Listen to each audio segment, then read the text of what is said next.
This podcast is brought to you by the School of Advanced Study, University of London. Okay, well, welcome everyone to our Sport and Leisure History seminar this evening.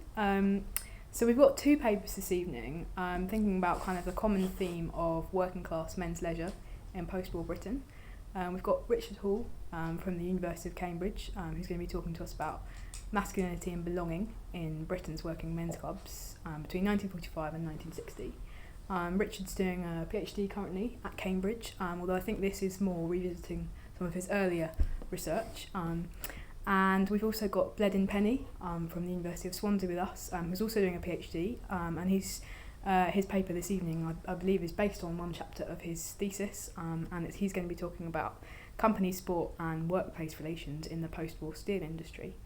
So we're going to have both the papers, and then we'll have a time for questions at the end and hopefully bring out some common themes between the two papers. So Richard, would you like to start? Thanks. Thank you. First just one update to the title, which is that belonging has become community. My kind of areas got a bit more social and a bit less to do with kind of selfhood over the course of the last couple of years. And secondly, apologies for my cough. I seem to have developed a really irritating cough over the last couple of days, so please bear with me. In a 1958 Manchester Guardian article about the changing nature of Britain's working men's clubs, one Durham miner was reported as complaining that he now had to walk half a mile to find the dartboard. His grievance spoke of the transformations taking place in clubs across the country, where spaces once primarily designated for men drinking and bar games were being converted to large-scale concert halls with facilities catering to the whole family. Nevertheless, the dartboard remained. Post-war modernity has been described by Becky Connican as a hybrid affair assembled as much from tales of the past as of the future. The Durham miner and his journey to the dartboard might exemplify such hybridity.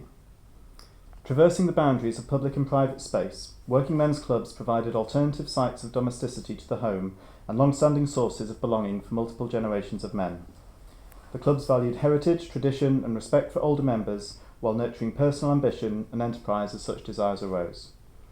They cultivated strong ties to local industry, trade unions and the cooperative movement, but operated outside party politics, in democratically participative structures, and they played a multifarious role in community life, providing activities and services spanning welfare, education and leisure, in environments curated by and for their members. Between 1945 and 1960, as pubs were in decline, the number of working men's clubs grew from 2,944 to 3,501, by which time they boasted more than 2 million members.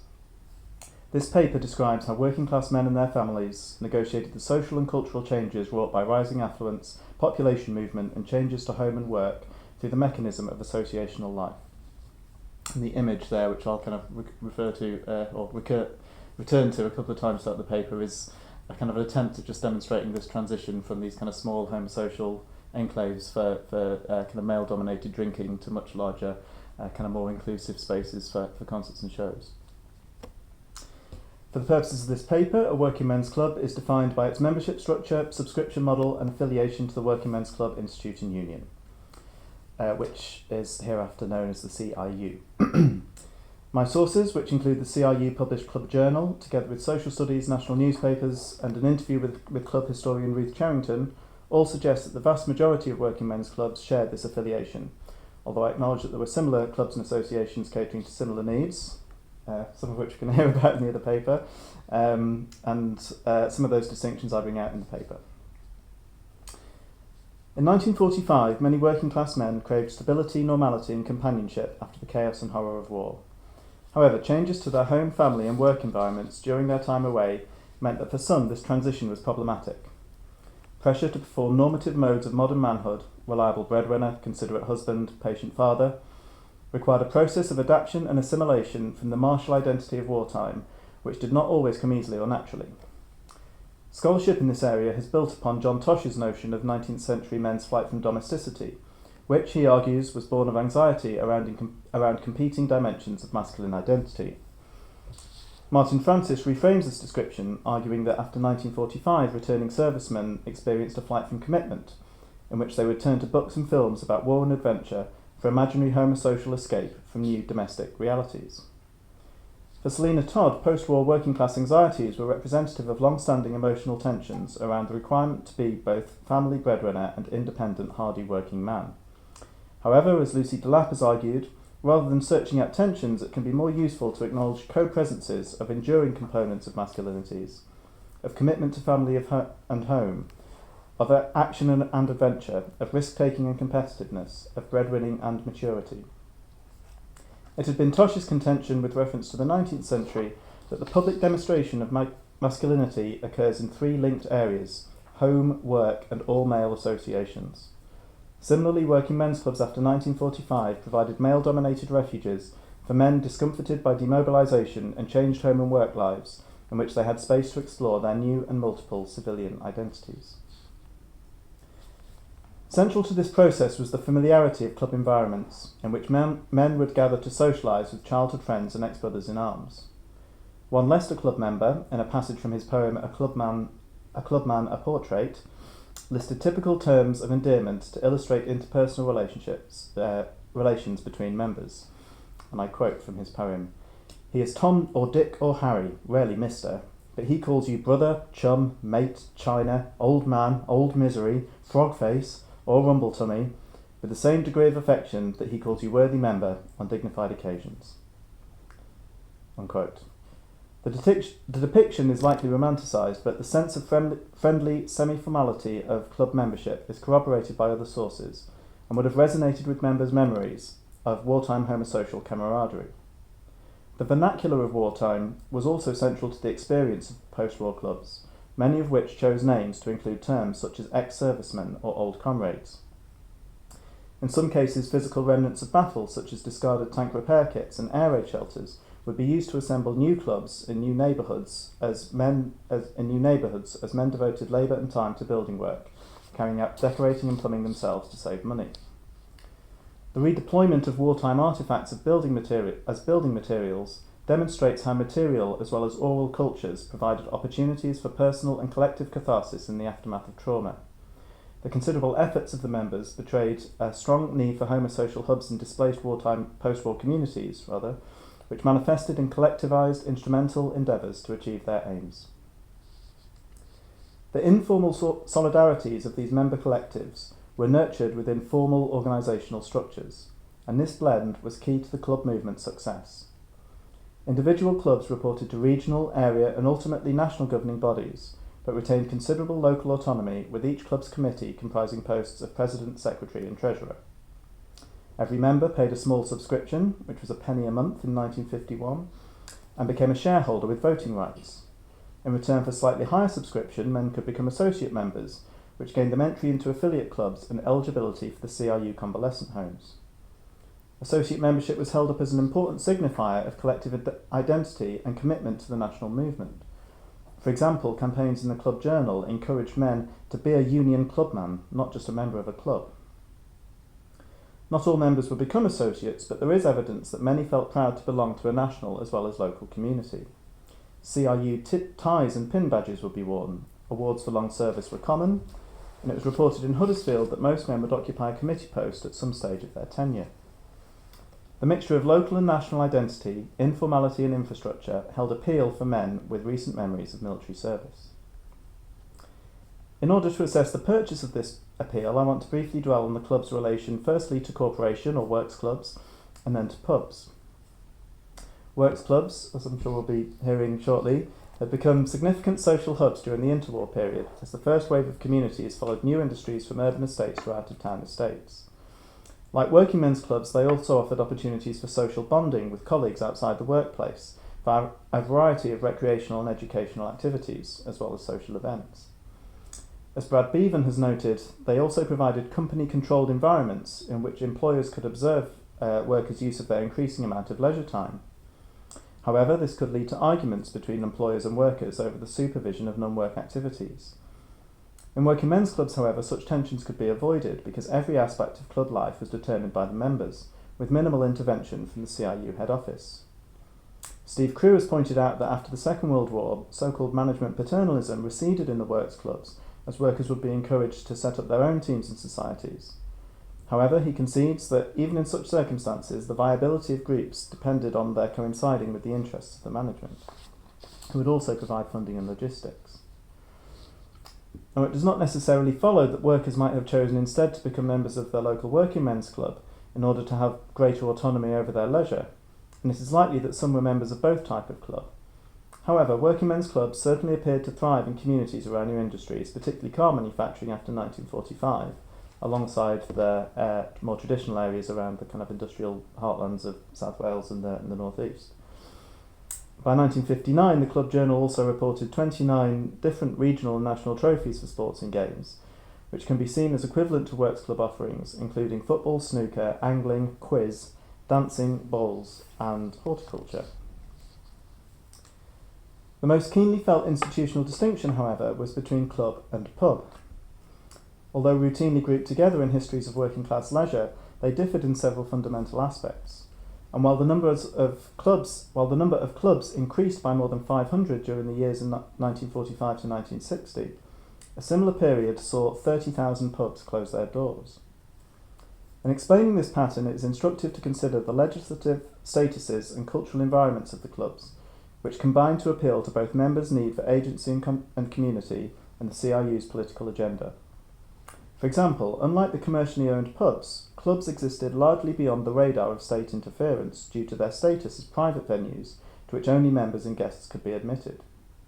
In 1949, when a local council recommended that clubs, like pubs, be subject to random police visits, the CRU were quick to assert that those, and I quote, engaged in usefully promoting the social and recreational life of a very large section of the community should not have their activities curtailed or interfered with. Later, in 1960, they proclaimed, and I quote, clubs are for the use of members and bona fide guests of members only, whereas public houses and other licensed premises are open to the public generally. Such rhetoric unambiguously privileges members over the public generally and emphasises the freedoms associated with membership. In reality, such freedoms also often serve to preserve a healthy illegal gambling culture, with card tables and a bookies runner regular features of club life. Nevertheless, the underpinning values of privacy and independence were central to the CRU's institutional identity. This circumscription from the state allowed clubs to operate on the boundaries of public and private life. As private institutions, they were able to select which beer was sold and set prices, which typically matched or undercut pubs. Clubs were also able to determine opening hours, which would often flex to dovetail with the shifts of local workers. Some would even provide rooms for the storage of work tools and baths for the men to wash in after work. Similarly, televisions, at the forefront of the trend towards home-centred leisure during the 1950s, also became a feature of everyday club life. Members would regularly enjoy news and sporting events out with their friends, and on special occasions such as election nights, extended licences would be attained so members could relax with a drink while listening to the broadcast results. Of course, pubs had televisions too, but according to members in Huddersfield, they failed to generate the home-from-home atmosphere that was intrinsically bound to membership. One member noted that in pubs, one was required to dress smartly and mix with society. But, and I quote, clubs are much more sociable-like. I couldn't rest my legs across a chair in the pub. Here it's like being at home. This distinctive homeliness of clubs complicates the flight narrative within social histories of masculinity. The clubs were sites of domesticity, in which men could remain connected to work and public life in a homely setting. In time they would come to welcome wives and children too, albeit conditionally, further blurring the boundaries of public and private spheres. Thus, clubs were distinguished from other contemporaneous male-dominated institutions of social life due to a combination of relaxed and homely cultures, democratically participative membership structures, and private statuses that served to empower and harmonise with working-class communities. And other distinguishing aspects of the clubs, which I'll talk about in a bit more detail in a longer version of this paper, include their role in the development of political careers, relationships with trade unions, and their involvement in local and national education and welfare initiatives. Just to give you a brief flavour of that though, by 1953 working men's clubs had produced 970 county councillors, 2,664 town and borough councillors and 176 MPs. In 1952, 1,000 still had their own libraries and 784 conducted regular lectures and courses of study. Also, after 1948, they had 5 convalescent homes across the country for their members. But moving on now to talk about gender and class. By 1955, women represented 1/3 of the membership. For the CRU, this was a mark of the movement's modernisation, particularly in comparison with the much derided pubs, where it was claimed women were not welcome. And I have a cartoon from a 1959 edition of the Club Journal which illustrates this. So the image on the left is a pub, and the caption reads, "I told you not to come in here. I told you not to come looking for me in here. I hate to see women in pubs." And then the social club on the right has the caption, "Sign her in, sir. Name, address, telephone number!" Exclamation mark. And the CRU were keen to position the clubs as aspiring very much towards the right of this image, believe it or not. And this was part of their belief that they were part of this kind of modernising trend towards a kind of blurring of class boundaries and a greater inclusivity, a policy of inclusivity towards women. Although clearly the depiction of women on both sides of the cartoon leaves much to be desired. But for the 1950s, it perhaps doesn't seem so, wouldn't have seemed so alarming as it does now. In 1950, the Club Journal again made clear its delight in reporting a recent German delegation's comments upon visiting a Leeds club. And the German delegation say, "We explain our female guide has not come so as not to desecrate the club premises." "But why?" the Leeds members exclaim with surprise and regret. "Our womenfolk would have been pleased to meet her and have a chat with her. Our first concept of workers' clubs goes overboard. Members' wives are as much at home as the members themselves." So clearly the integrity of the translation is questionable, but the surprise and regret assigned to the Leeds members betrays the CRU's wish to promote clubs as inclusive social spaces. In terms of structure and governance, however, they remained patriarchal and discriminatory, with female members unable to vote on club matters, hold committee posts, become associate members, and in many cases restricted to designated rooms and nights of the week. Nevertheless, women represented an influential minority, even if the rhetoric of the CRU failed to conceal inherent institutional inequalities. So the involvement of women saw the formation of different collectivities within the clubs, leading men to further combine domestic identities with those forged at work and in homosocial environments. In Huddersfield, an increased number of children's parties, fundraising galas and wedding receptions served to demasculinise the spaces and make them more appealing to the community, as many clubs gradually became key locations of everyday family social life. For club historian Ruth Charrington, growing up in 1950s Coventry, the search for the CRU sign was an important family holiday ritual. And she says, "If you saw the CRU sign on the door, then that was a sign of quality. I got told when I was a kid, look out for the CRU sign. We can go in there, we can go in that one. A feeling of pride, The pride the CRU sign instilled and the sense of belonging it symbolised apparently permeated the whole family. The membership rules served to ensure that the guardianship of it remained with the husband and father, who would have been required to sign his family in on every visit. The inclusion of children in the clubs was also happily championed by the CRU, who boasted that a man's club was, and I quote, "a place where the law cannot prevent him taking his wife and children for Sunday evening's music and sing-song and a beer." Practices of informal childcare provision emerged as parents and grandparents would take it in turns to watch the children of friends and families, in some clubs an especially allocated children's room. Oral testimony even suggests that the clubs provided a valuable social education for children, as they were able to learn about acceptable and unacceptable drinking behaviours in a controlled environment. As contemporary sociologist Brian Jackson describes, club members were equally aware of two things, and I quote, "On one hand, the necessary privacies and extensions of a particularly masculine life that they required from their clubs, and on the other hand, their obligations and indeed yearnings towards the world of women and children, the world of home." The clubs are thus revealed to be liminal spaces in which men could reconcile competing interests of family and homosociality.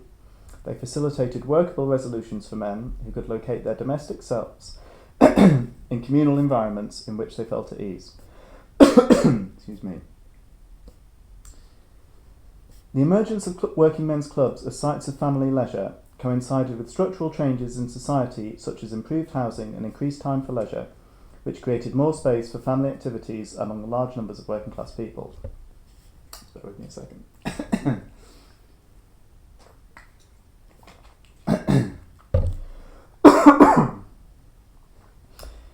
The idea of companionate marriage pervaded expert discourse and policy, promoting equal partnership between man and wife and recasting the gendered division of household labour.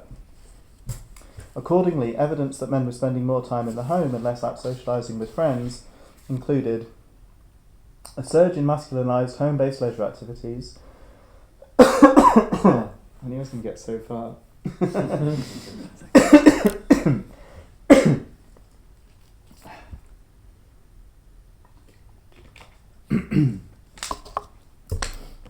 Okay. So evidence that men were spending more time in the home and less out socialising with friends included a surge in masculinised home-based leisure activities such as DIY and gardening, fathers taking on more childcare duties, and the sharp decline in the number of pubs. However, examples of continuities of old divisions, confusion surrounding modern gender roles, the routine working of overtime, and considerable variances according to different individual relationships have all since complicated the assumption of a general shift towards greater male domesticity. Working men's clubs provide an alternative terrain upon which to view these dynamics. They represented a hybrid of private and public space in which family leisure activities could be experienced outside the home. And if experiences in the clubs in the 1950s reflected wider societal dynamics of gendered leisure, they also interacted with shifting ideas of class consciousness. This remains a contested area with the historiography. Out of a preponderance of contemporaneous social studies and investigations emerge prevailing themes of rising affluence, decline of communal sociability, and convergence of class identities. But these findings have since been problematised in the revisionist literature. Examples of continuities of poverty and poor housing, issues surrounding the presumption of social mobility and working class privatism, and differences according to locality, work, and individual family situation have all contributed to paint a more nuanced picture. For Selina Todd, recalling E.P. Thompson, social change was something that continued to be experienced collectively as class consciousness in the mid-20th century. However, John Lawrence suggests that vernacular understandings of class were less easy to pin down. He says, and I quote, "Whereas professional definitions tended to be fixed in order to make the distinction between manual and non-manual employment, in everyday usage, class was a mutable concept, its boundaries were fuzzy, and its purpose was more to make sense of inequalities in power relations than to assert powerful claims about self-identity." Unquote. These discussions provide context to prominent debates within the CRU during the 1950s. At the 1955 AGM in Leicester, the National Executive proposed a motion to change the organisation's name from the Working Men's Club Institute and Union to the National Club Institute and Union. As justification, they pointed out that in addition to the increased number of female members, the modern membership brought together men and women in, I quote, engaged in administrative and clerical positions such as the civil service and local government, as well as skilled, semi-skilled and unskilled persons engaged in industry and in manual labour. The concert hall and balcony, which was packed to their fullest capacity with delegates standing like spectators at a football cup final jammed together, emphatically rejected this motion by a margin of 1,004 votes to 4. The formulation of the motion to remove both working and men makes it difficult to unravel the specific class and gender politics of the CRU members, but the turnout and size of majority shows how highly these words were valued. The decision to retain men was predictable. Though the clubs were becoming more family-oriented, women members still remained a minority and had yet to infiltrate local or national governance. However, feelings towards the class-inflected term working bear closer scrutiny. The intentions of the National Executive accorded with a progressivist strand of leftist thinking that sought to transcend class distinction and promote inclusivity, as we have seen.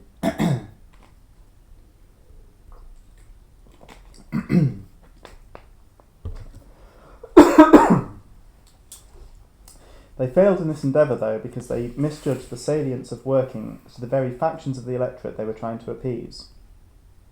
One delegate pointed out that, and I quote, Since the inception of the movement, there had been great QCs, great surgeons, barristers, magistrates, clerks in holy order, masters of art, and last but not least MPs, who were all working men. The Times, a newspaper with a predominantly middle-class readership, was similarly outraged. Surely a shout will go up from Harley Street to Mincing Lane, which will be heard throughout the land. Are they not workers also? Real social progress would be to keep the old title as an exact description of what has come to pass. Unquote.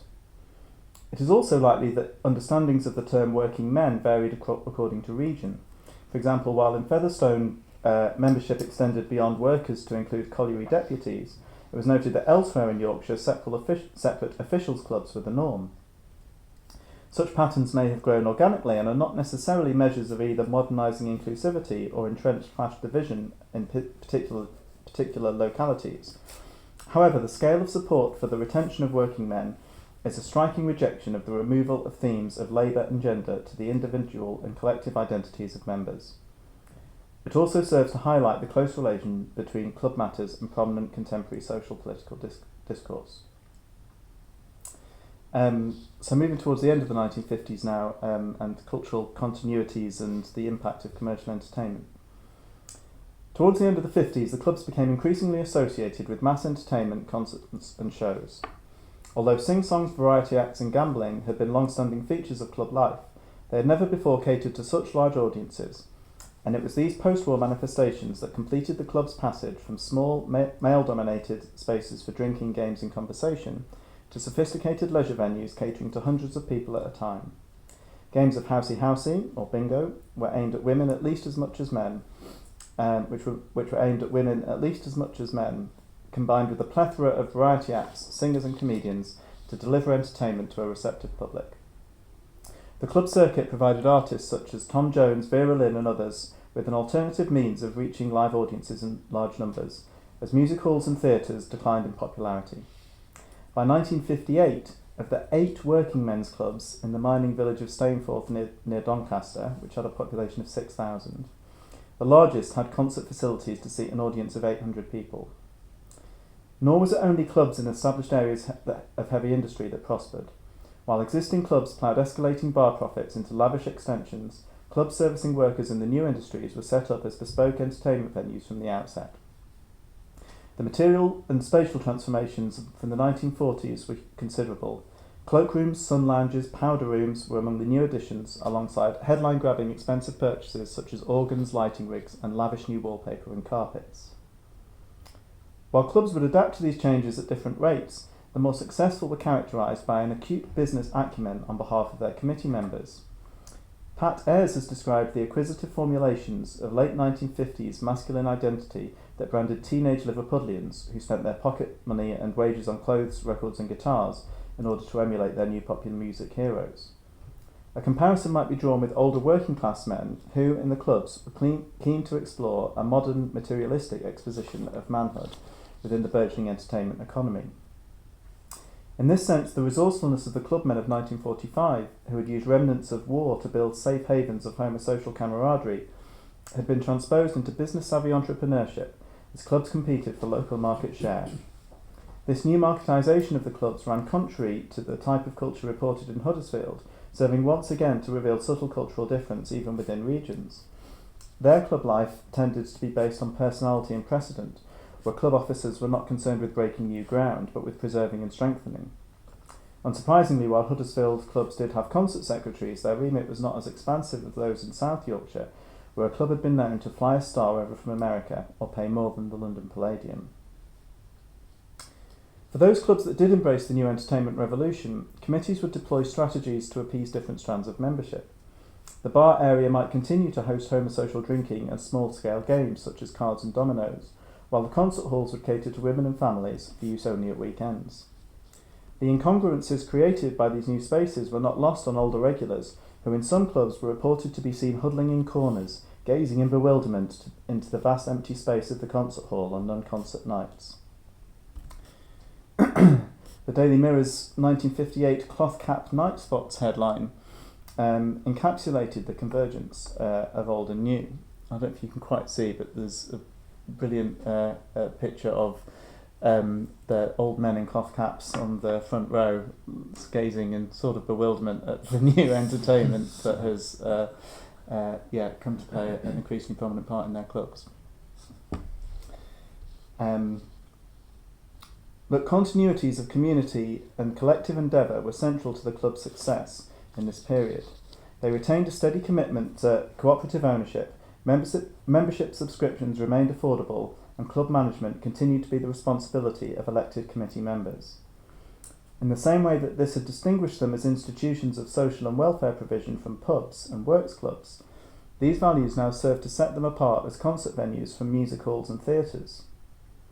When member of Husband and Wife Act Palmer Joyce staged a fall into the orchestra pit one night, the joke failed because a collier in the front row rushed to check she was okay. She remembers, "It ruined the gag, of course, but it gives you some idea of what sort of audiences you get in working men's clubs. I believe it's all to do with this idea of our club. I've never yet heard anyone say our theatre." The retention of a community spirit can be seen as an important source of comfort and familiarity to a generation coming to terms with a modernising society, particularly those who have been displaced by changes to housing provision.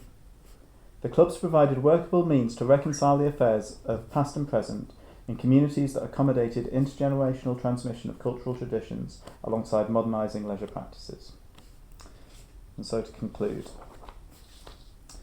working men's clubs in the generation following the Second World War defy easy categorisation.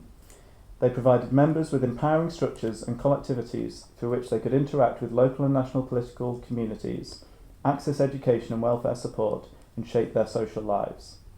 These axes of engagement afforded men agency as they shaped peacetime, class and gendered identities amid post-war trauma, pressures of domesticity and changing work and leisure environments. Mass entertainment transformed the clubs, but also highlighted their resilience and flexibility in reconciling values of tradition, community and generational folklore with the materialism and commerciality of the modern leisure economy. I've presented summaries of how these areas contributed to an overarching narrative of change and continuity over this period, but each would profit from further investigation.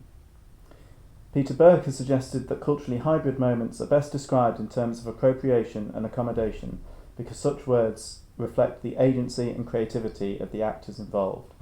They might usefully be deployed to describe working men's club culture in the late 1940s and 1950s. Thank you. Thanks very much, Richard. Bleddyn, would it be easier if you swapped places? Yeah, it's like you said, we can move the lap. Don't mind. Yeah, Sure. Swap. Cheers.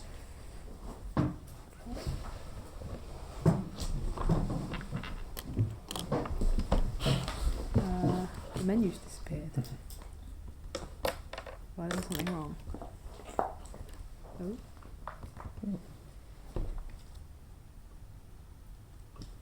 Okay. I don't understand. Hello. There's nothing on the That screen. is,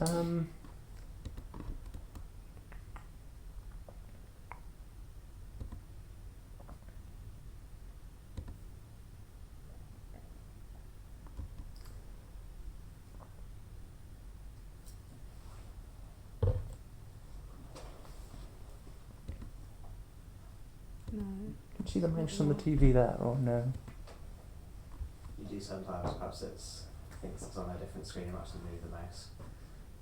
Try and get it back into that world and look at it on the TV. What? Occasionally the mouse comes onto that screen. Does so it? So you get it onto that screen and then do it from there. That might work. Yeah. Sort of entering the other dimension. Travel across the wall. Yeah. I was keeping. I don't know what's going on. That's I'm strange. sorry. That's right, don't I can try turning it off and on again. That's my default. Or maybe unplug this and plug it back in again with that. It's one of those This. buttons, isn't there, that switches the screen function. That might. Oh. okay. Ah. Possibly progress. Yes. Okay. and then if we just plug it back in. Let's try it. Ooh, plug it back in.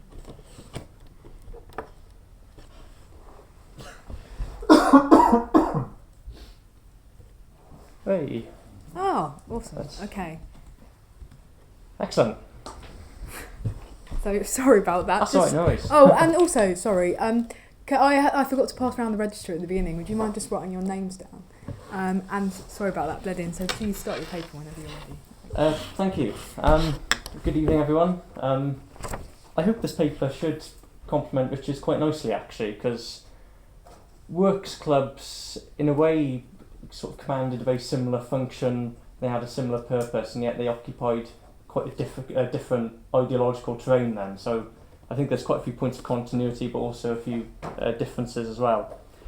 So the subject I'm very much concerned with today actually has its origins in my MA research, which was a few years ago now, but it's also something I've developed throughout the course of my PhD, which is a broader social history of the steel industry in post-war Wales. Initially, corporate sport seemed a somewhat tangential subject, but as my research progressed, it seemed an issue that was perhaps worth exploring further. In particular, I became quite interested in the way in which the history of company sport seemed to bring new insights into other areas of workers' experience, particularly things like industrial relations, workplace culture and workers' recreation, and those are very much the themes that I want to expand upon a bit more today. So it's often argued that in Great Britain after 1945 that company sport was a phenomenon very much in decline. British firms, it has been said, became less likely to invest in the provision of sports facilities after the war, and the number of company-based sports teams declined accordingly. Historians like Stephen Crew and John Griffiths have argued that the transformation from post-war austerity to affluence signalled the demise of large corporate welfare schemes, which largely failed to withstand growing competition from out-of-work alternatives, things like working men's clubs, and also the welfare state. Some historians have even located this trend earlier. Richard Holt, for example, argued that the socio-religious impulse of benevolent employers to provide sports facilities for their workers declined at the end of the 19th century. But today I'd like to present a somewhat alternative view of post-war corporate welfare and sport based on the quite different picture that emerges in the British steel industry. Specifically, this paper will focus on two of Wales's largest steel firms, those being the Steel Company of Wales and Richard Thomas and Baldwin's, and show how company sport was integral to their post-war labour strategies and corporate images.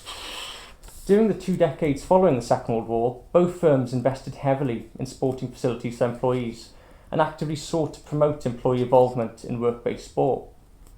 As well as looking at the initiatives of the employees in this area, I also want to examine the response of employees to corporate sport, particularly for the use of oral history, which has figured quite prominently in my PhD research via a number of interviews I've conducted with former steelworkers. Historical debates surrounding company sport have often tended to focus on either the extent to which it can be seen as a form of benign paternalism or perhaps a more malevolent type of social control. But I think a consideration of workers' attitudes towards corporate sport reveals perhaps a more mixed and nuanced interpretation. Firstly though, a bit of historical context on industry and corporate sport in Wales. Although Wales as an industrial region is most often associated with coal mining, since the late 19th century the steel industry has been a significant concern in Welsh economic and social life. In the years immediately before and after the Second World War, the industry expanded faster in Wales than anywhere else in Great Britain, so that by 1956 the British Iron and Steel Federation acknowledged that in tonnage terms, South Wales and Monmouthshire is the most important of Britain's 10 steel-making districts. Through a process of corporate mergers and amalgamations that began during the interwar period, by the 1950s 2 firms came to very much dominate the industry in Wales. These were the Steel Company of Wales and Richard Thomas and Baldwin's. The Steel Company of Wales was the newest Welsh steel firm, having only been formed in 1947, but they were also the largest. As the owners of the Abbey Steelworks at Port Talbot, the company was the owner of Europe's largest steelworks, and they also had other significant steel and tinplate making concerns throughout southwest Wales. Richard Thomas and Baldwin's were also a fairly newly established firm. They were only formed through a corporate merger at the end of the Second World War, but they were also a major player in the steel and tinplate industries. Their steelworks at Ebervale was one of the largest in Great Britain, and it was also the home of Britain's first hot strip mill, which was a new steelmaking technology that had been developed in America in the 1920s. The ferrous metal industries in Wales had a long-standing association of industrial paternalism and the corporate patronage of sport. In Ebervale, for example, the Quaker capitalists who developed the region's iron and steelmaking industries during the 19th century had a reputation for championing the welfare of their employees.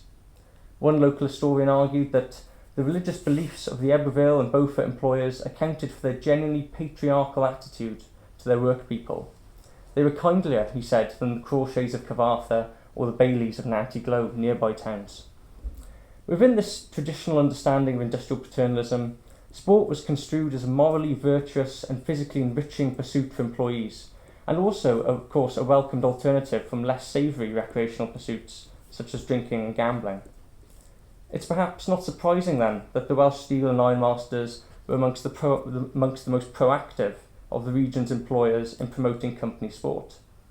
In Port Talbot, the formation of the local Aberavon Rugby Club in 1876 had been strongly encouraged by the local steel and tinplate magnates. Similarly, in the steel and tinplate making town of Pontedower in the Swansea Valley, local industrialists, the Gilbertson family, played an influential role in developing local sport and provided playing fields and other sporting facilities to their employees. Here you can see a very early photo of Pontedower Rugby Football Club, who were encouraged by the Gilbertsons family, and you'd have many steel workers and tinplate makers amongst that side.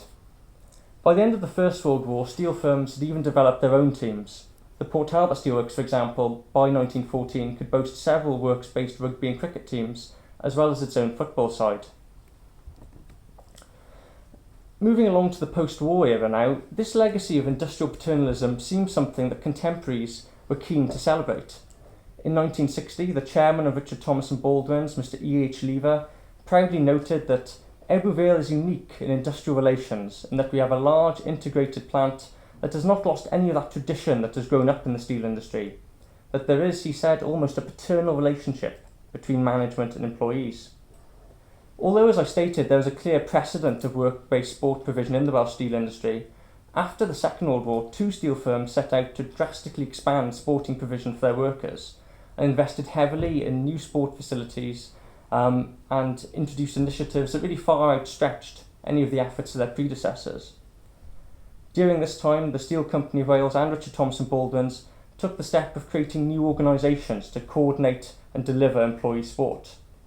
In 1946, Richard Thomas and Baldwin's formed the Ebervale Works Welfare Council, and they were followed shortly after by the Steel Company of Wales, who formed the Port Talbot Works Sport and Social Club in 1949. The mission statement of the Ebervale Works Welfare Council, which was to promote in cooperation with the company the educational, cultural, physical and general welfare of all employees, was, I think, telling as to the paternalistic and moralising overtones that the companies ascribed to their schemes. For both firms, sport was intended as an integral part of their new welfare organisations.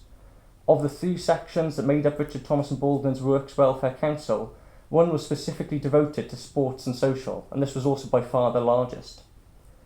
In Port Talbot, likewise, the newly constituted Works Sport and Social Club devoted more resources to the creation of sports facilities than any other infrastructural project.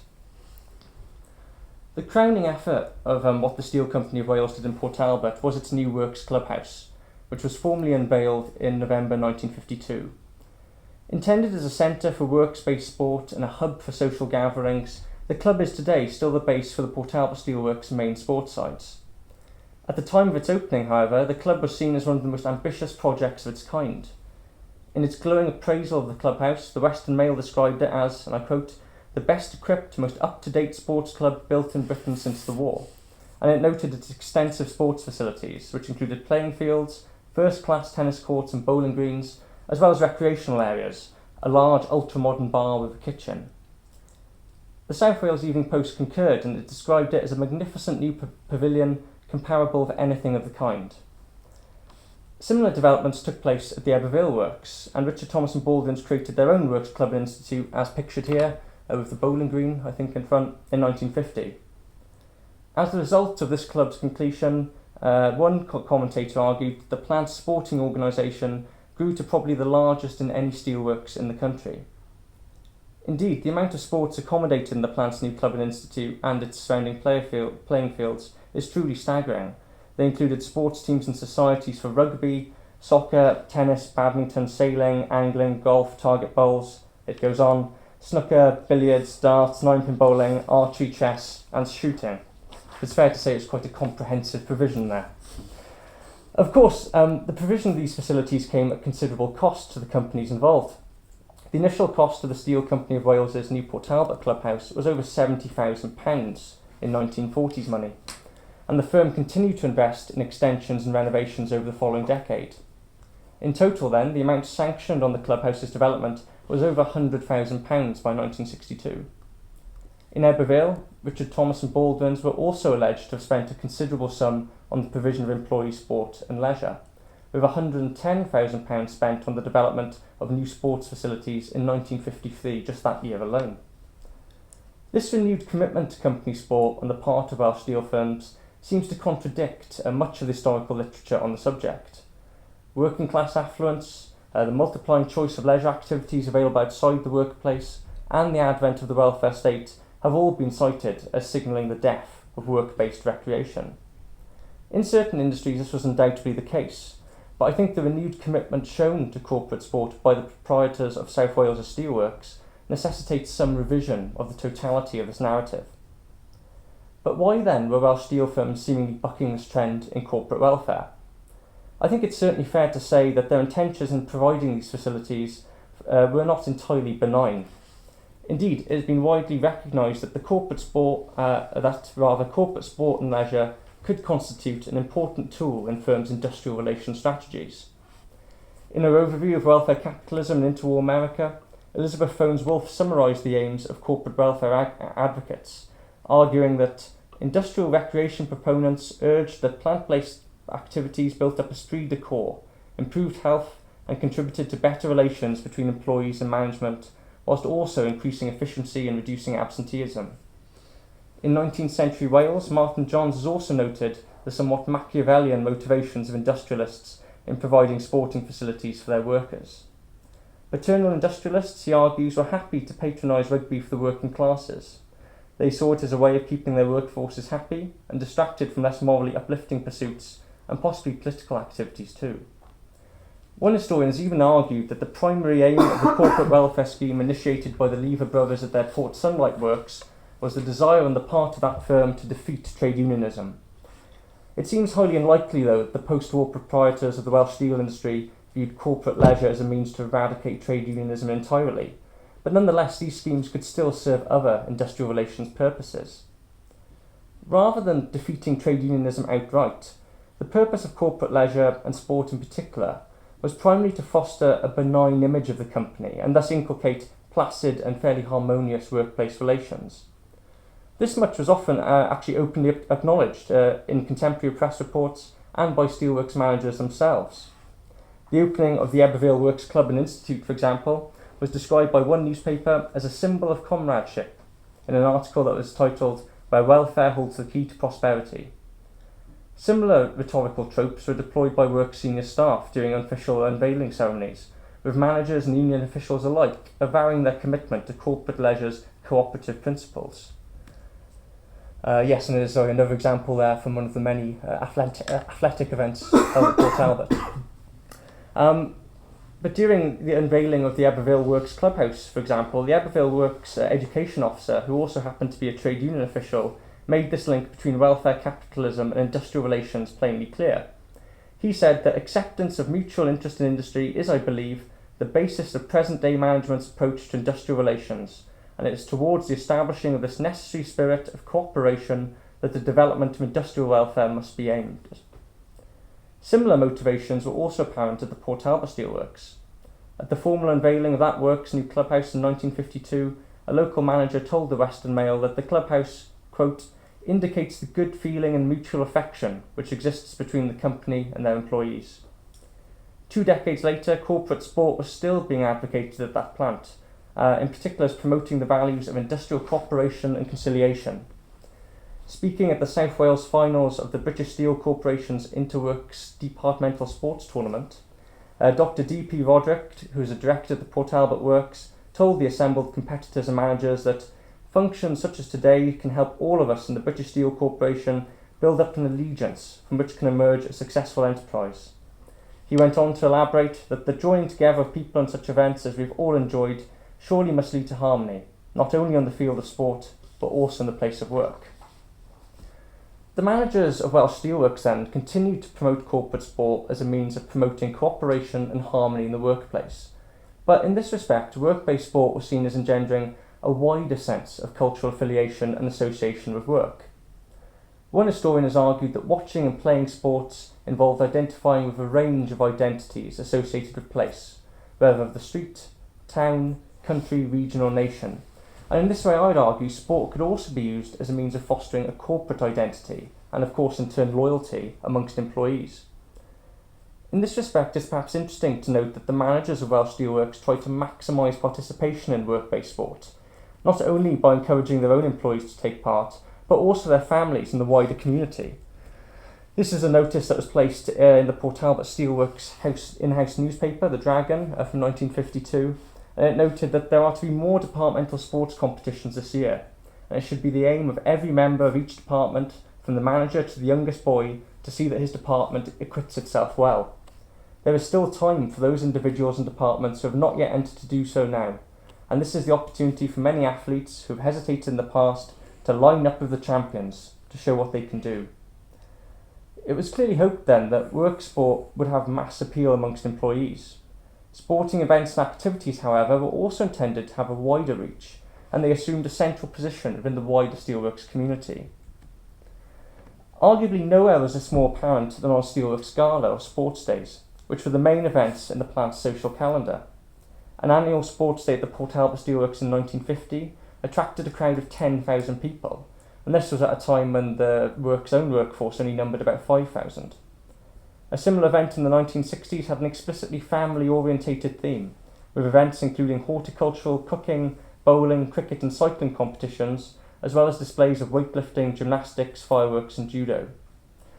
Events such as sport days then were intended to inculcate notions of a corporate community and a wider work-based identity. Indeed, according to historian Simon Phillips, company sports days were imbued with meaning beyond the playing of sport alone, and he argued that they contributed to creating and maintaining a cohesive workplace culture at the company. Loyalty, participation, cooperation and community. These were the main values Steelworks managers sought to project through the organisation of work-based sport. In the Welsh steel industry, company sport was largely coordinated from above, with little participation from the main steelworkers' trade unions. Indeed, the main steelworkers' union, the Iron and Steel Trades Confederation, offered no facilities for its members capable of rivalling those put on by the company, and in this respect it differed greatly from the proactive efforts shown by other trade unions in the field of worker recreation. It's been widely documented in the historiography of South Wales that the welfare movement organised by the National Union of Mine Workers and its predecessor, the South Wales Miners' Federation, offered many South Wales mining communities a comprehensive leisure infrastructure, including Eisteddfodau and gala days, which were initially supported solely by the union, as well as workmen's institutes, welfare halls and the celebrated miners' libraries. Although by the end of the Second World War these institutions were supported by the National Coal Board, historians have invariably been keen to stress the role of the unions and miners in creating their own leisure provision. Francis and Smith, for example, have argued that during the 1930s the South Wales Miners' Federation initiated its own socio-political institutions, and after the 1945 the miners' welfare movement tapped the socialist enthusiasm of the mining valleys. That the Iron and Steel Trades Confederation failed to develop any welfare institutions comparable to those of the National Union of Mine Workers in part reflects its very pragmatic understanding of trade unionism and its moderate trade union politics, but I think it also is evidence of the more proactive efforts made by Welsh steel firms in almost monopolising the corporate leisure sphere. Corporate leisure then was an arm of managerial strategy, and it perhaps in this respect represented the broader ideological contestations of the workplace.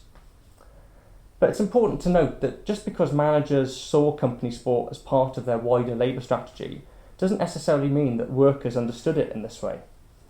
Throughout much of history, commentators, particularly on the political left, have tended to exhibit an ingrained hostility and suspicion of employers' efforts to organise workers' recreation, and sport in this respect is no exception. The decision by Richard Thomas and Baldwin's to employ a full-time welfare officer to coordinate their employees' recreation at the Abervale Steelworks was sternly criticised by the local MP. Of course, in 1945, Abervale had a fairly distinguished local MP in the form of Aneurin Bevan. Speaking at a meeting in his constituency in 1945, Aneurin Bevan described the firm's actions as the audacity of these upstarts. Look at us, he went on. Fancy telling us we have to be helped to use our leisure hours. These areas are rich in institutions we have ourselves organised and managed.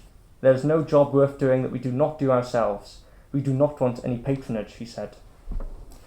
This ingrained antipathy towards corporate welfare on the political left has also manifested itself in subsequent historical interpretations, particularly those which present work-based leisure and sport as a kind of social or bourgeois control.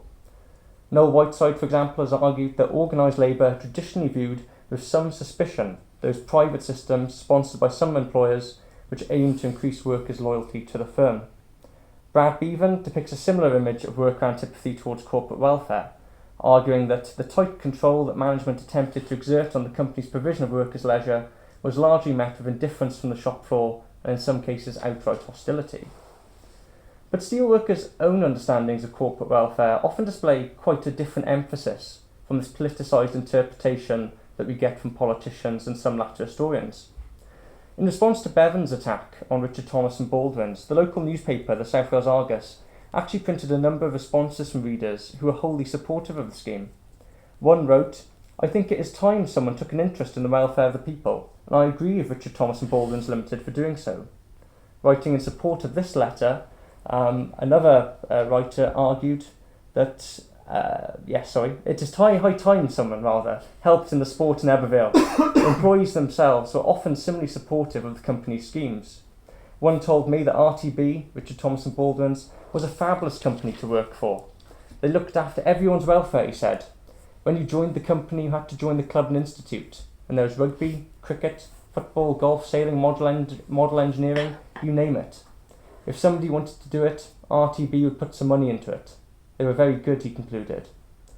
In Port Talbot as well, former steelworkers often look back to the 1950s and 1960s as something of a kind of golden era of work sport. One remembered during an interview that during his time, the Works clubhouse was packed every night of the week. He went on to say there were tennis tournaments there, bowls tournaments, conker tournaments, and that place was packed with people. Across both plants, employee sports tournaments were a regular and ubiquitous feature of the plant's wider social culture, with teams competing in a variety of competitions, ranging from national leagues to amateur interdepartmental cups. In those days, one former Port Talbot steelworker recalled, we entered the football, the cricket, the darts, the table tennis, everything we entered. We won it purely on the number of people that were entering. It was that sort of department, he said. Everybody would enter into the spirit of it, and we won the cup and got this free booze up at the end of the year. This scene from the Steel Company Wales' clubhouse perhaps gives an indication of what some of those celebrations might have been like. But it is sometimes tempting to extrapolate from these recollections a rose-tinted image of corporate sport, a time where benevolent employers inculcated a thriving work-based sporting culture for their employees. But oral histories also reveal a more mundane truth about sport in the steel industry.